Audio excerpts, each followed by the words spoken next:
My guest, Gretchen Roe from Demme Learning, is going to come on today and just really encourage you that you've made a good choice, that you're doing a good job.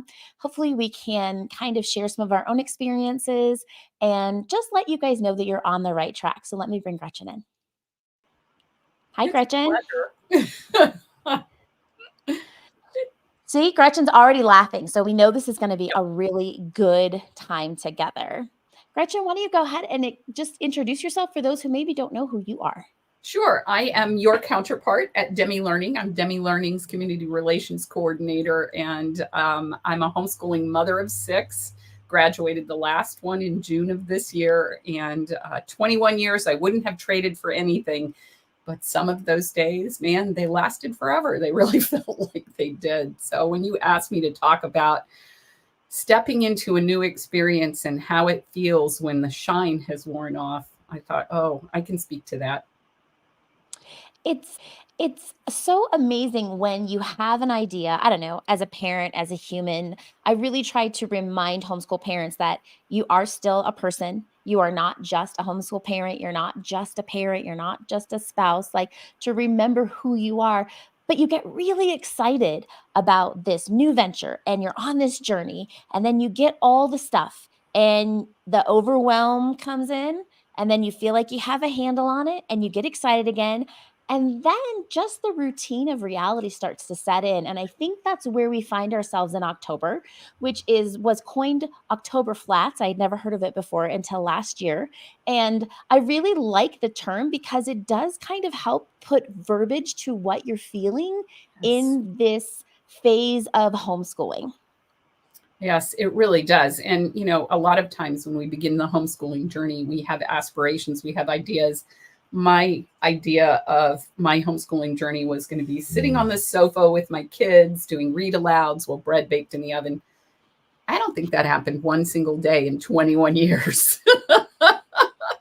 But again, I wouldn't have traded it. It wasn't what I expected, but it was much more than what I expected when I was able to set my expectations aside. I know you and I have talked before, and I've encouraged people before that homeschooling really is parenting on steroids. It is this 24/7 mirror held up to my face. All of my character defects are being either reflected in my children's actions or words, or they're letting me know what I could be doing differently because we're together all of the time. Yes, I have to laugh because I made the mistake of saying in front of one of my kids at one point in time, is this nature or nurture? And that phrase came back to haunt me because sometimes and I would say, why did you do that? And they would say, I don't know. Is it nature or nurture, mom? So you don't always know. But that reflection of us in them also is a joyful experience as well. To watch them grow and change, I wouldn't have traded the privilege of watching my kids grow up for anything. And that was really cool. I have yet to found a homeschooling manual that says be prepared to be questioned about everything at all times by any age child that you have produced. Yes. Yeah, and it's funny that you should say that because I thought of this yesterday. One of my children said at the age of 5 to me, I had done something and I went, oh, that didn't work out right. And she said, well, you're the adult. Why didn't you figure that out first? It was like, oh, terrific. Awesome. Can't wait. This is going to be fun. And she's still fun at 29. So, I think one of the things, Janna, that when we hit October Flats, that it's important for us to remember is we're not trying to reproduce school at home. If we wanted what the schools had, we wouldn't have taken our kids out of the schools and brought them home. And so if we as adults, particularly adults who maybe had a public school experience or something different than what you're trying to craft for your children, can set aside those presuppositions, it's a huge game changer. Yeah. And I think allowing yourself to be honest and have permission to say, you just don't know what you don't know. Right. You've never been in this situation before. This is, yes, you've parented. Yes, you have taught your children, but you haven't homeschooled, and you only have a reference point or a lens, excuse me, from what you have experienced. So trying to navigate this journey, and you have a map, but you've never been to the destination, it requires a lot of grace for yourself and for your children. It does indeed. And, that allows me to tell you my favorite phrase, which is keep the thing the thing. If you're working on reading, don't worry about the dishes. Don't worry about the fact that the dog is standing by the back door wanting to go out and explore. Don't worry about the fact that you haven't planned dinner yet. Keep yourself focused on one thing at a time. Maybe learn to be more proactive, because I know kids don't wait, and it's a lot harder to reel them back in than being ahead of them as far as the game is concerned. So if I can offer a piece of advice, if the October flats and you're really struggling, then what I want to encourage you to do is to take a step back and start planning better. Just planning a little bit more frequently what you're trying to do so that your kids aren't waiting on you. Take a look at what's coming tomorrow, Thursday, Friday, Monday, next week, and be prepared ahead of time so that you're not catching what they're doing as they're catching what they're doing. I think that makes a lot of difference for kids. Being present and in the moment is something that is really difficult, I think, in this day and age where we applaud multitasking, where we say, if you can do three things at once, surely you can do five things at once. And then when we're juggling all of these things, and you're trying to homeschool, but you're not present and in the moment, it really does put stress and pressure on you as the parent, and it makes it not enjoyable. It really does. And, one of the things I think I wish I'd learned earlier is that I could learn right alongside my kids. Um, it, I'm not a mathematician. Irony that I happen to work for the publishers of Math, you see, but math is probably my weakest subject. And I'm willing to admit that, because I know that there's so many more out there like me. But it was hard for me to admit to my children, gee, I don't know this. What a powerful experience to say, I don't know this yet. Let me come alongside you and let's learn together. That's a huge game changer for your kids, to be able to understand that learning doesn't always happen with a book at a table. Learning can happen everywhere. And if we can relax a little bit, then that allows them to relax as well. That flows beautifully into this idea of trusting the process of learning, the process of homeschooling. It is just, it's its own dynamic, it's its own entity. And when you're first learning something new, it's like anything, when you're cooking, when you're baking, when you're painting, I don't know, it's like when you start it, you're like, this doesn't look right, this doesn't taste right, this is not going to turn out. But I mean, and I think about baking, like you put something that's almost liquefied in the oven, and then you hope you're like, I hope this turns out right. But if you've done the directions and you have done your part, then you just kind of sit back and you get to trust that the process is happening, even though it doesn't feel great all the time. Right. Right. And I think that's one of the things, that we are such a results driven society. We want to see the fruit of our efforts on Friday when we started on Monday. And sometimes in the homeschool game, it's a long journey before you start to see the fruit of your efforts. It makes a difference. And just staying engaged and positive, I think if we can keep our own attitudes in check, it's a lot easier for our kids to keep their attitudes in check. It's really the difference between social media and farming. So social media, you expect an immediate result. You're checking how many reels, how many likes did my reel get, or how many people liked my post, or what were the comments. It's an immediate. But in farming, I mean, I'm not really good at gardening, but I know it takes a while, like several weeks before anything even starts to be visible above the soil. Right. Right. And, I love that analogy, but I'm laughing because I can kill pothos. I mean, the only plant in my office happens to be a silk plant because it's the only one I can't kill. But I think that if we can picture ourselves as the gardeners, we're sowing that seed in our kids. We're sowing the seed of the desire to learn and grow academically. I think it makes a tremendous amount of difference. And I know that you had said that you had talked to people in the community who were just overwhelmed with all the things that were available for them to do.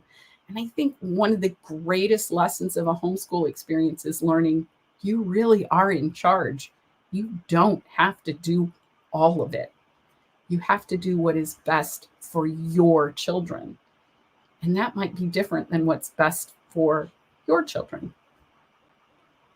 Gretchen, you had sent me a clip of, I believe he was an author, researcher, and he really talked about as educators being a shepherd versus an engineer.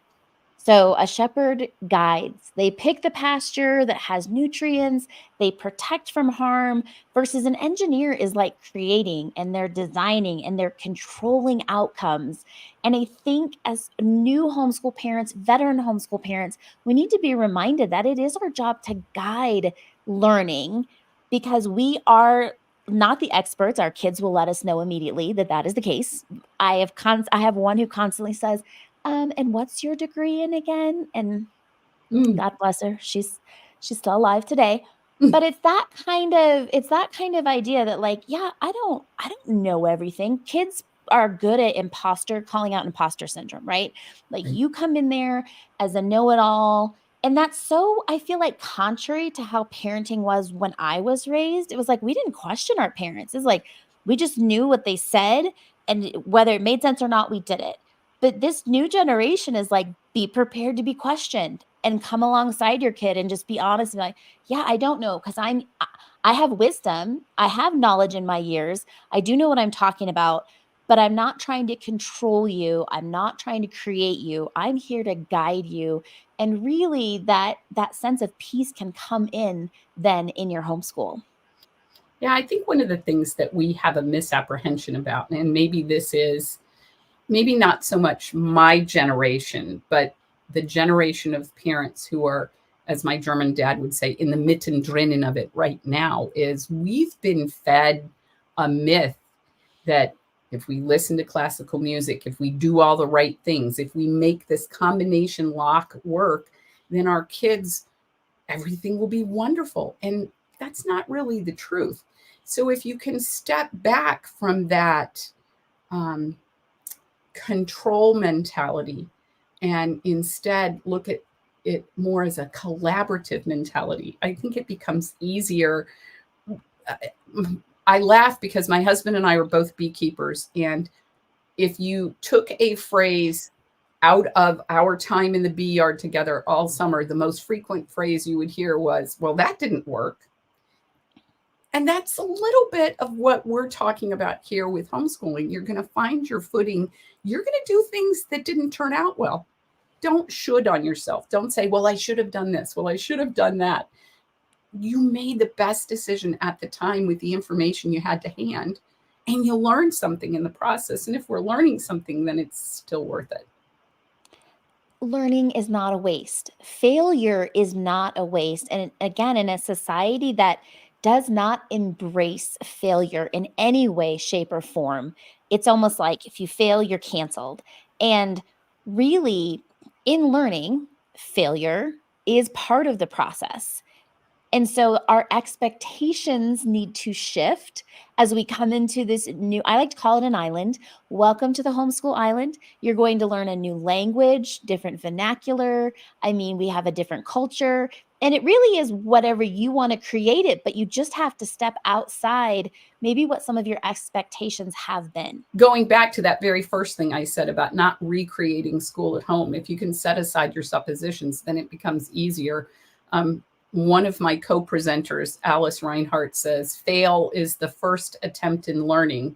So if we can refocus our efforts that nothing we're doing is a failure, it's an attempt at learning something new, I think that makes a tremendous amount of difference. And, we at Demme Learning tell people all the time, the learning happens in math, not with what you get right, but what you get wrong and you're willing to work through until you understand. And that, in a way, is a definition of homeschooling as well. It happens not in what you get right, but in what you're willing to work through until you understand. We were joking the other day when we were talking, and I kind of said, make your list of what you think homeschool is going to be, and then burn that first list because that list was unrealistic. It maybe was the Disney version of what you thought homeschool is. And then make another list of what you'd like to accomplish with homeschooling, and then kind of reverse engineer that idea. Right. And I think that's very sound advice. I also think it's important, if we're going to talk about making lists, we're really good as humans of thinking of all the things that didn't work. So what I would like to encourage your community to do is to take a cheap notebook and a pen and make a list of the things that went well. Because you never want to teach to a child's deficits. You always want to teach to their strengths. So if you can become the best observer of your student and you can say, oh, today we didn't accomplish much academically, but we had a great conversation about butterflies. That's still a positive academic day. And that makes a difference. Yeah. And back to that notebook, we have so many new homeschoolers ask us, tell us what the schedule should be. What is the schedule going to look like? What is my day? We have this desire. And again, I think it's part of control, and I don't blame anybody. I'm a control gal. I like it too. But to be aware of time blindness. Oh, And this yes. is something that I was just recently made aware of. But something that you think is, and I'm guilty of it, something that you think is going to only take 5 minutes, and I'm 15 minutes later and my kids are, and I'm supposed to be in the car, I'm supposed to be driving away, but I'm still doing something. I'm like, no, it'll just take me a few minutes. Or something I'm putting off because I'm like, oh, that's going to take 3 hours. And it really isn't going to take that long. So I can't give you a schedule for your day because through trial and error, you're going to find your rhythm. Right. And, that's hard because we want it now. We want to be able to have it unpacked for us, laid out in front of us, and be able to go 1, 2, 3, 4. Yes, I've got everything done. And a little bit of that comes with learning who your kids are. And I'm going to say something that sounds kind of wild, but I think it makes a tremendous difference. You don't really know who your kids are yet. If you're just beginning the homeschool journey, particularly if you're bringing kids out of a public or a private school environment, you need to allow 1 to 2 months for every year they've been in school for them to unbuckle the rigors of what they've learned and figure out how they learn best. So this first year, particularly if you're new to the homeschooling journey, might all be about exploration of learning who they are and learning who you are with them in a different context. I think it makes all the difference in the world when we can be that encouraging parent. Now, I wasn't always that encouraging parent because we all live in reality, and there are days when the milk hits the floor and there's phrases that fly. But being able to keep those accounts short and come to the end of the day and say, I loved what we did today, and encourage your kids, I think makes all the difference in the world.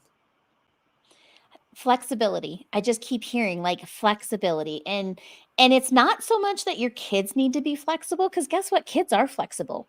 They're moldable. They are constantly changing, right? Like, so when you said get to know your kids, I'm like, spoiler alert, as soon as you do, they're going to throw you for a loop anyways. But the process, be flexible, know that what worked yesterday, you had like this great homeschool day yesterday and the birds were chirping as you opened the door, but then the next day you're like, okay, how do I recreate that? It's almost like you're staging it, and it's not gonna happen. It just isn't, because the universe, I don't know, it's not on purpose, but it just is not typical.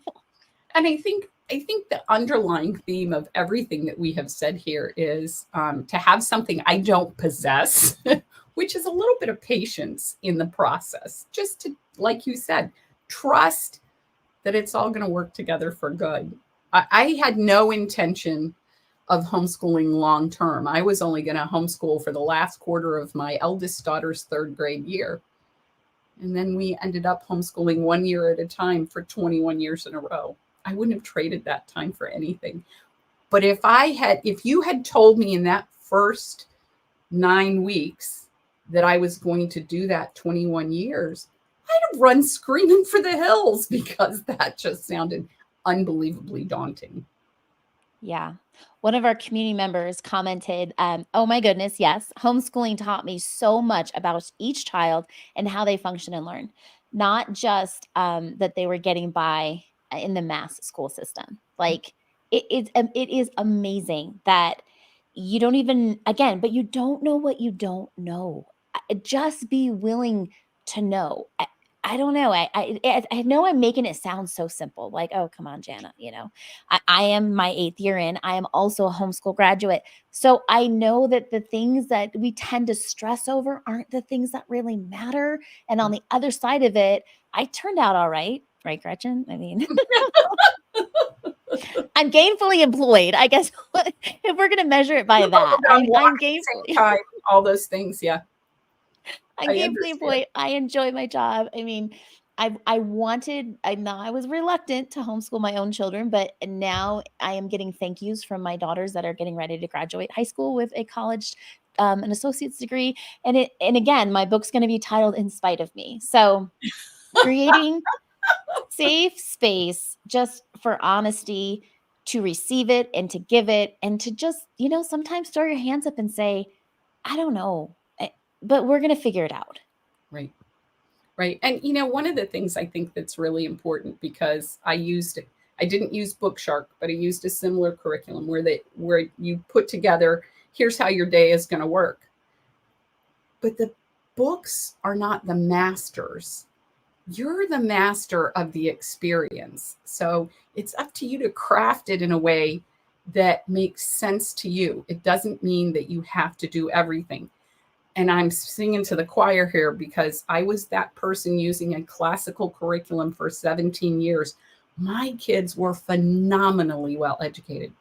But looking back on that, I can also tell you we could have done half as much academically, and they would have been equally well educated. I think that is well said. There's so much truth in that. Now, if we can just get people to sit in that for a moment and really soak that in and know that education is more than the rigor. It really is developing the whole child. And again, coming from a parent who homeschooled and has a master's degree, homeschooled children, and they're graduating with, a degree, it's not to say that the academics aren't important. They are important, but don't let them be the driving force of what's going on, because your child is more than just learning their ABCs. Absolutely. And, really what we should be about is learning how to learn, not learning what to learn. And a lot of the academics now in public and private education are information driven. And you and I have talked about this. We live in a world where we have more information at our fingertips than our parents had in the entirety of their lives. And it's hard to sort the important from the non-important. So if you can do, as you said, Janna, just sit with it for a little bit and think about, what do I want here? I want literate children. And my answer to that question for years was, I want literate children who are adults who can take care of themselves and don't live with me. And you know what? I still have 3 of my children at home, and I wouldn't trade it for anything. And they're all adults, and I am blessed to be able to have that and have them here with me. But if you'd have told me that's what I would have now, some 15, 16, 18 years ago, I don't think I would have believed you. Yeah, there is something about gaining just the time perspective. We know hindsight's 2020, and we kind of all roll our eyes. Of course, we know that, but we kind of have to remind ourselves that, like, you have to go through it before you can turn around and have perspective about it. And so that circles back to trusting the process. Just know that you've chosen a curriculum for the year, that you're working through it. You're doing what you can each day and enjoying your children in the process. You do really want to help your kids love lifelong learning. Perfect example. I was scrolling through social media for my job. I promise. I don't particularly care for social media personally. And I came across this clip and I was like taken aback. I was like, oh my gosh. And immediately I stopped and I did a little research. And I'm like, this clip is actually from 4 years ago. So should I really be getting emotionally involved with this right now when it's being presented as present? But because I stopped and did a little research, it's actually 4 years old and it's maybe not representing the situation clearly right now. That's a homeschool win, people. Like, that is a critical thinking, stop for a moment, get outside of my emotions, because that's what media and all these things want to do to us. And it is a big part of our children's lives, or will become a big part of our children's lives, because that's the age that we live in. So teaching our kids how to process that, I think, is going to be a lifesaver in so many things outside of academia. Absolutely. To be able to model that teachable moment, to go, this is information. Maybe I need to learn something more about it. I didn't homeschool in the age of Mother Google, but man, I love to be able to sit down, and we had a dinner table discussion the other night, and it was about something to do with the solar system. And each one of my kids had a different opinion, and we ended up in an hour-long discussion talking about something that had historical context, and each one of them had a different take on that. And so here's where I want to encourage your parents. If you're just in the beginning process, you're going to have the opportunity to watch your kids develop their personalities, to grow, to blossom, to change. And it is a humbling experience, because sometimes you're going to see yourself reflected there and it's not fun. But on the whole, it's worth every step of the journey. There's no books out there that tell you that it's harder to parent adult kids than it is to parent small people. No, don't burst the bubble, Gretchen. Just wait. Like, save that for another episode, please. Nature versus nurture. Well, and Janna, one thing that we haven't mentioned here, but I think is really important, is because of the age of technology, it's easy for us to live in a silo and think we're the only ones experiencing something, and there's no connectivity with other people. And I think one of the things that helped me homeschool along the way was I had friends who were in the trenches alongside me, and something weird would happen and I would call and say, okay, I need 5 minutes to vent. And then my friend at the end of that 5 minutes would say, that happened to us in our household 2 weeks ago. And having that connectivity, that community, that fellowship, that understanding of someone else, to be able to know where you are, was absolutely invaluable. And I'm really going to probably throw a monkey wrench in the works here. I'm going to say that's probably not your spouse. And the reason is, if you are a mother homeschooling, your husband wants to fix it for you. And if you're a dad homeschooling, your wife wants peace in the family. And so finding connectivity, who is someone who is alongside you, but not so emotionally connected to the outcome, makes a tremendous amount of difference.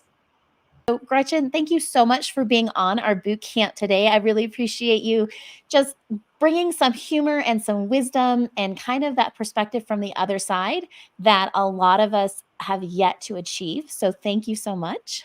Well, let me just say to your parents that this is the most joyful journey, for which you don't see the end of the journey for a very long time. And I wouldn't trade that for anything. So enjoy your kids, because, man, they grow up way too fast.